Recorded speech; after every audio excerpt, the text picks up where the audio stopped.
और वो औचक निरीक्षण करने हम गए अनगढ़ा ब्लॉक में।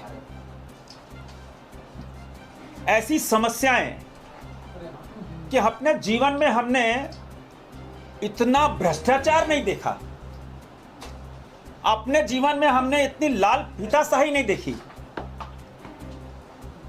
और अपने जीवन में इतना सरकार का जनता के प्रति एक निगेटिव, मतलब जनता के हित में न काम करने वाली सरकार। अब जिस प्रदेश के अंदर डीएसपी सुरक्षित नहीं, जिस प्रदेश में पुलिस सुरक्षित नहीं, दरोगा सुरक्षित नहीं, उस प्रदेश का मालिक का क्या कहना? वो तो फोटो सेशन के लिए गए हैं, वो तो मुंगेरी लाल के हसीन सपने देखने गए हैं। राज्य में कानून व्यवस्था ध्वस्त हो गई। रांची में ऐसा कोई दिन नहीं होता जिस दिन गोली नहीं चलती हो। मैं तो चुनौती देता हूं, एक दिन पुलिस बता दे कि जिस दिन रांची में गोली नहीं चली हो, उस दिन उनको शांति पुरस्कार देना चाहिए कि भाई आज गोली रांची में नहीं चली। खबर तो ये होनी चाहिए, खबर ये नहीं होनी चाहिए कि रांची में गोली चली, एक घायल। खबर ये होनी चाहिए कि रांची में आज गोली नहीं चली, आज रांची शांत रहा। आप देखो स्थिति कितनी बद से बदतर हो गई। राजधानी में बेटी के साथ बलात्कार हो रहा है, प्रशासन का कोई भय नहीं। कितने हिंदुस्तान के का रिकॉर्ड हो गया कि साहब इतने बलात्कार कांड। अब सब राजधानी में कोई महिला सुरक्षित नहीं, बेटी सुरक्षित नहीं, तो सुदूर इलाके में कौन सुरक्षित है, कौन बेटी सुरक्षित है, कौन जिम्मेदारी लेगा? तो कानून व्यवस्था की स्थिति मित्रों किसी से छुपी नहीं, और माननीय मुख्यमंत्री जी को मुंह खोलना चाहिए। हम सब जब राजनीति शुरू के सामाजिक जीवन में थे तो हम देखते थे एसपी राउंड लेते थे। अरविंद पांडे मेरे जमाने में थे, न्यू मार्केट में उनकी जिप्सी होती तो पिस्का मोड़ से लोग किनारे हो जाते थे कि एसपी आ रहे। एसपी की गाड़ी दिखती थी। आज कोई, मैं किसी व्यक्तिगत नहीं दे रहा, मैं पूरे झारखंड की बात कर रहा हूं। कोई एसपी राउंड दिखता है क्या? हमने तो नहीं देखा। हम तो मेरे से ज्यादा कोई नहीं घूमता होगा, मेरी चुनौती है। हम तो कभी कहीं भी किसी जिले में एसपी को राउंड लेते नहीं देखा। अब आप अगर कानून का रखवाला एयर कंडीशन में बैठे तो जनता का भी हंस रही होगा। कौन जिम्मेदारी लेगा? अपराध कर्मियों से भय खत्म हो चुका है, वो भयमुक्त हो चुके कि मेरा कौन होगा, कौन अकाउंटेबिलिटी सेट करेगा। तो अब तो मैं कानून व्यवस्था को, स्थिति को लेकर, अब परसों से मेरा लोकसभा सत्र शुरू हो रहा है, मैं बात को उठाऊंगा कि स्थिति बद से बदतर हो गई है झारखंड की, जहां कोई सुरक्षित नहीं, बेटी सुरक्षित नहीं, पुलिस सुरक्षित नहीं, डीएसपी सुरक्षित नहीं, आम आदमी सुरक्षित नहीं। अभी जब मैं अनगढ़ा ब्लॉक का औचक मेरे निरीक्षण किया, मैं ऐसे ही चला गया, तो वहां राशन दुकानदार जन वितरण प्रणाली वाले मिले। उन्होंने कहा कि भाई देखो, मेरे तो 13 महीने का कमीशन नहीं मिला अभी तक। दुकानदार को 13, 5, 18 महीने का कमीशन नहीं मिले तो परिवार कहां से चलाएगा? हमने तुरंत जो फूड सेक्रेटरी हैं अमिताभ कौशल जी, हमने उनसे बात की कि भाई कोरोना काल में 13 महीने का कमीशन क्यों नहीं दिया गया? इन 5 महीनों का कमीशन इन दुकानदारों को क्यों नहीं दिया गया?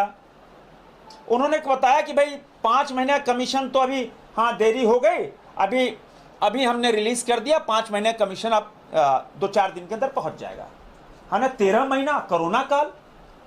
उन्होंने कहा इसलिए मैं बोल रहा हूं कि राज्य सरकार यह आरोप लगाती है कि केंद्र से पैसा नहीं मिल रहा, केंद्र सहयोग नहीं कर रहा, जबकि मुख्यमंत्री झूठ बोलते हैं। एक एक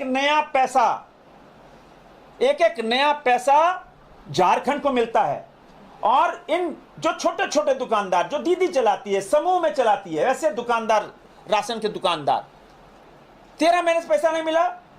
95 करोड़ रुपए केंद्र सरकार ने दिया, अब यूसी नहीं भेजा। आप बताओ, सरकार का पैसा आएगा, आप यूसी नहीं भेजोगे तो सरकार कैसा पैसे भेजेगी? आजकल जानते हो कंप्यूटर का युग है, यूसी नहीं चलेगा तो कंप्यूटर पैसे नहीं लेगा। तो अमिताभ कौशल जी ने बताया हमको कि 95 करोड़ सर पैसा आया, उसको वितरित कर दिया, लेकिन इसका यूसी हमने नहीं भेज पाए। झारखंड का वित्त विभाग केंद्र को उन 95 करोड़ रुपए का यूसी नहीं भेज पाया, जिसके कारण 200 करोड़ रुपए लटक गया। अब किसका लटका?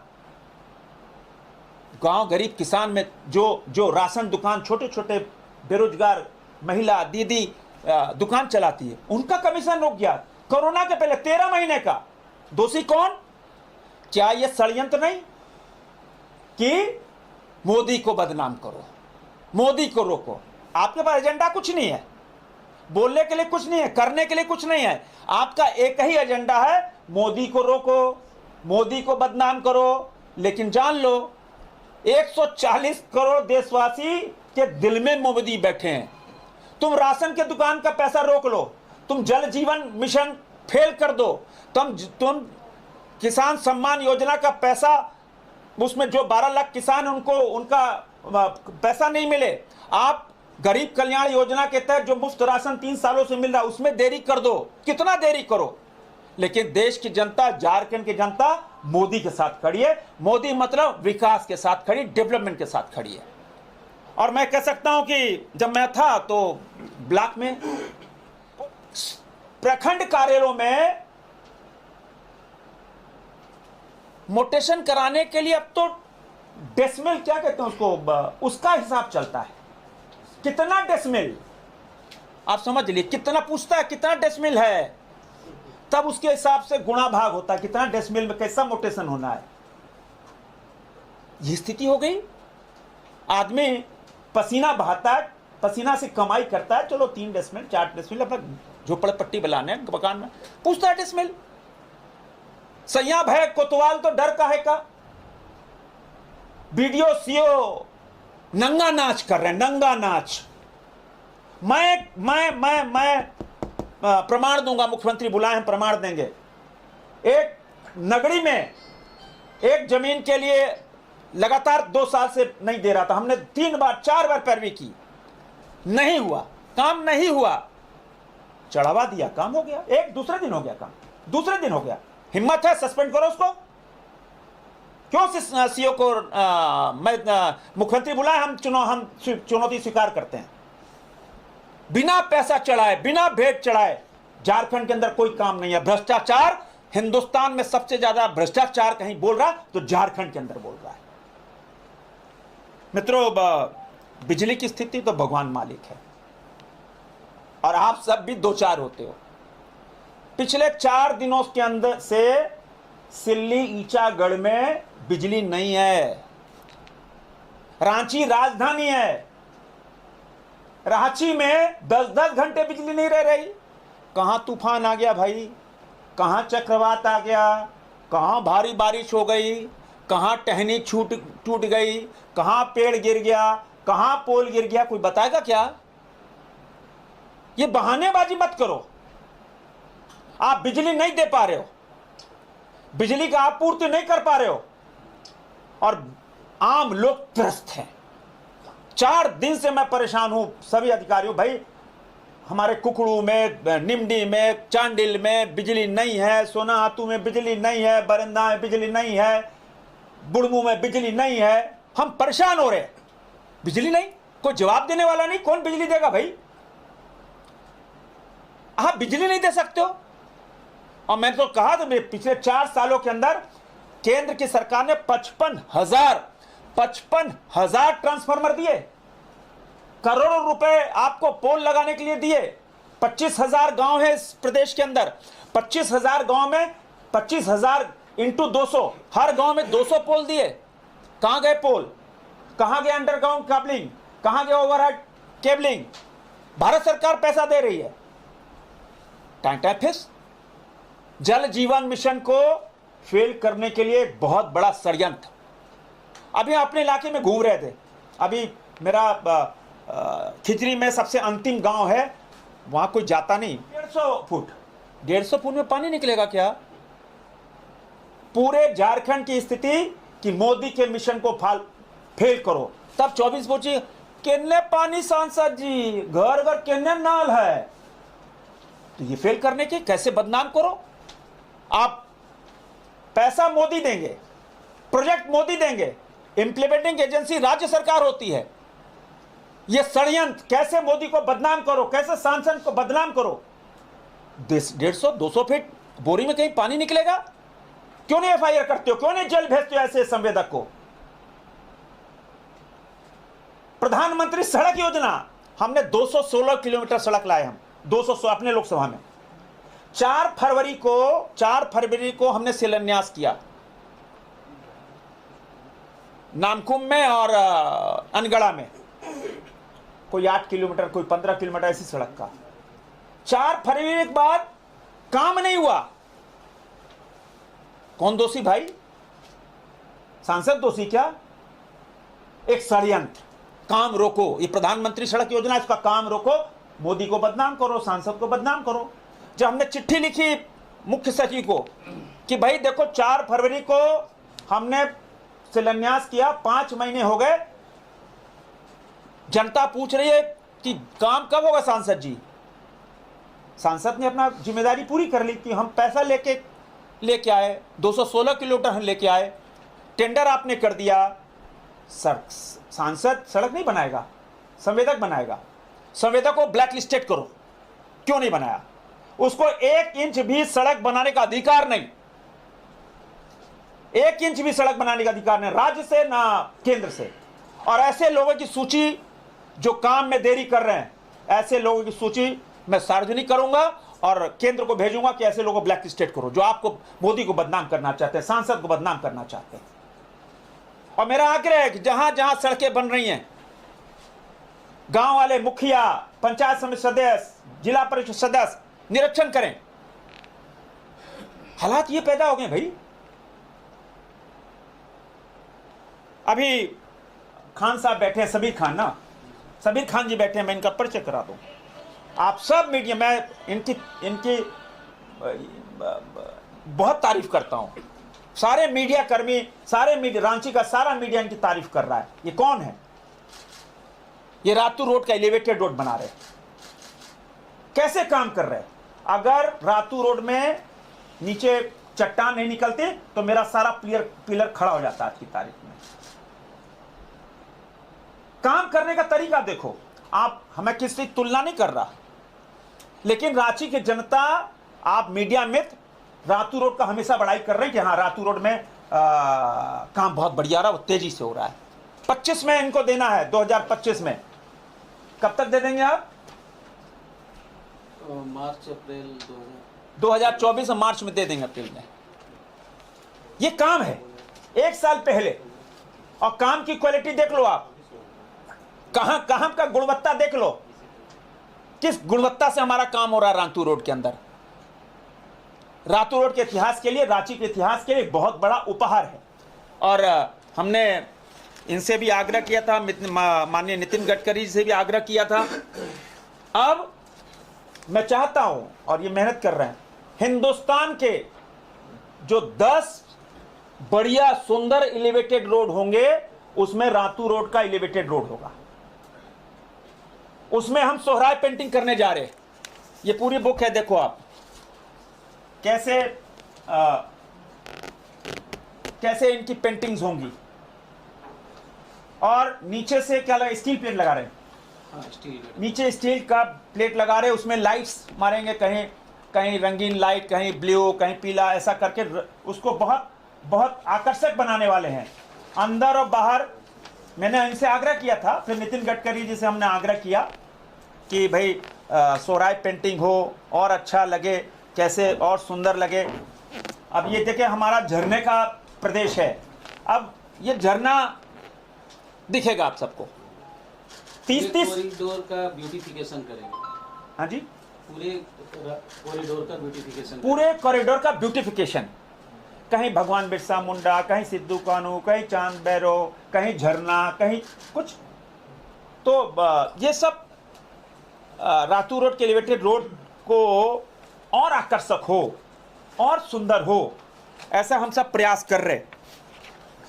अभी आप सबको पता होगा कि पिछले साल हमने आग्रह किया था कि भाई कई बार हम लोग हमारा चांडिल डैम जो 40 साल का पाप भोग रहा है, 40 साल का पाप, वरदान नहीं अभिशाप हो गया है। और वहां विस्थापित जिनकी तीसरी पीढ़ी खड़ी हो गई, विस्थापित आज भी विस्थापित हैं, उनकी कोई सुन नहीं रहा, वो धरने में बैठे हैं।